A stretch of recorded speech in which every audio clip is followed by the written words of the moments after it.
so I'll just get right into it. So originally, I thought that it was only going to be Unicorn Gundam that was stuck behind the paywall where you have to pay in order to unlock them. Let's just go over that paywall real quick. It's around 4 minutes here on this video that they came out. The first 12 units are usable right out of the box. The additional units, Gundam Exia, Marasai UC, Zaku 2 Melee loadout, Mahiro, and Unicorn Gundam can be unlocked with Evo coins or capital points. All right. There's the problem for me, is that a whole bunch of these units, you get the first 12 free. Amazing. Let's just go immediately to the unit list and let's look at these. So you get row of 4, so you get these guys. So you get from GM to Pale Rider for free. I'll move myself over here. So you get from GM to Pale Rider for free. Those are the guys that you guys get to play with right off the bat. Cool, so you get Barbados. Awesome. That's not going to be fun. Now, the rest of these guys, Exia, Marasai, Mahiro, Zaku, Melee, and Unicorn Gundam, you're going to have to unlock either by spending real money or by grinding it out and then unlocking them through that, like, grinded out currency. As a competitive person, I hate this. Quite simply because you are throwing behind these characters who, let's say I want to run a certain comp, I want to run a certain team, and I need Zaku, Melee, and Exia in order to play my flank, in order to, try and get in on the combo or whatever. I can't run those now. I have to literally ask my teammates, hey, do you guys have these guys unlocked? Like, come on. So, thanks, Gundam. I don't like this. I'm already complaining. Game hasn't even come out. But this is just, for me, this isn't a deal breaker, but you're not letting people flourish. Here's why. Let's go to Blizzard. Blizzard, a totally different company. Sort of hell on earth if you're a dev, because, my God, are they a bad work culture. So they've locked behind a DPS character, Kiriko, behind tier 55 in the battle pass. What this does is it makes it so that Kiriko is now, you either have to grind for hours upon hours to actually unlock them. Let's say that you get a level per mission or whatever. You now have to play 55 games in order to get Kiriko. That's quite a few games. That's not an insignificant amount of time. Or you can quite simply pay to unlock Kiriko and unlock the 55 tiers of the Battle Pass.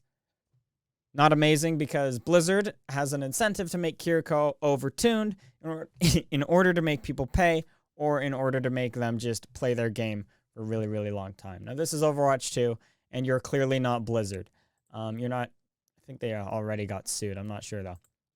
If we want to talk about overpowered characters on release and balance problems, Oracle's a great one. Oracle came out, was absolutely busted because their final ability, False Promise, was cracked. It made people invincible, doubled the healing they got.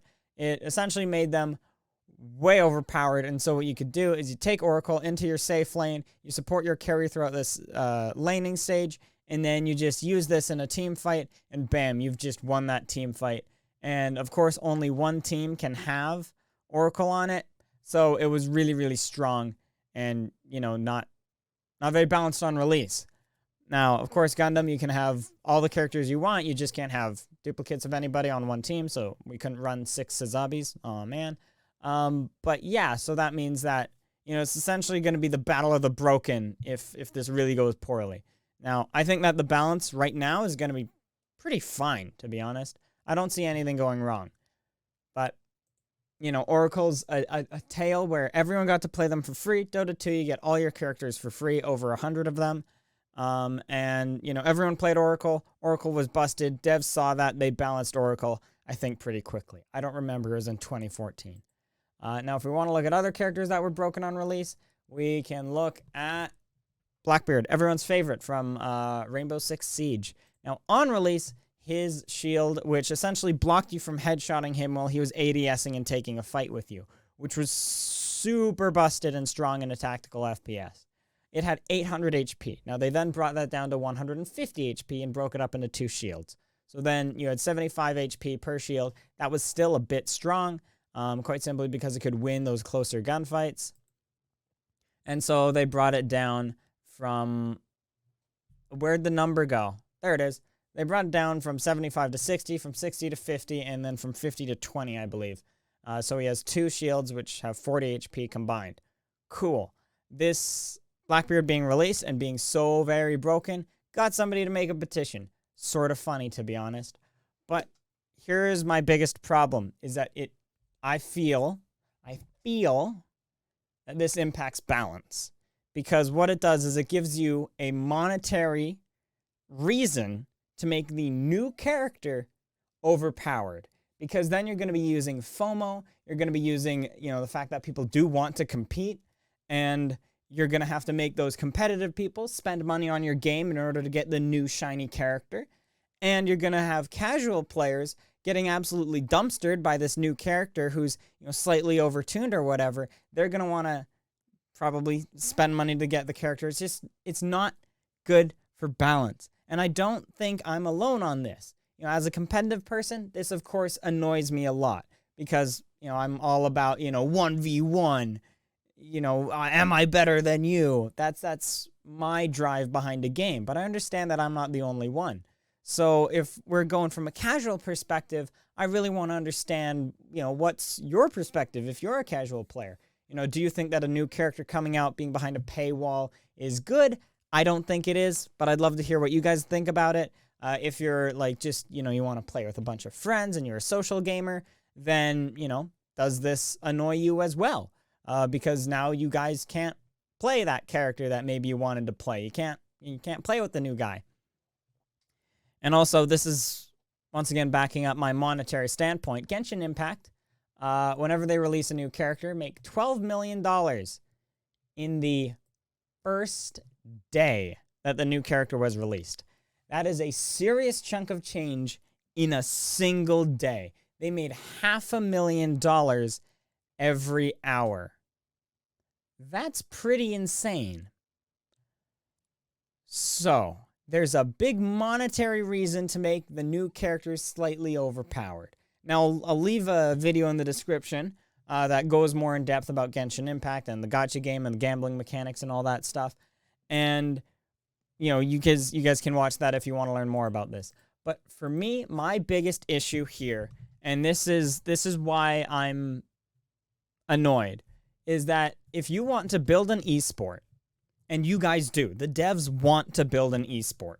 They already have a show match planned, and they want to build an esport, much like Blizzard did with Overwatch, which, we could talk about competitive all day, or at least I could. I'm not sure that you'd listen, though, because it gets pretty dry.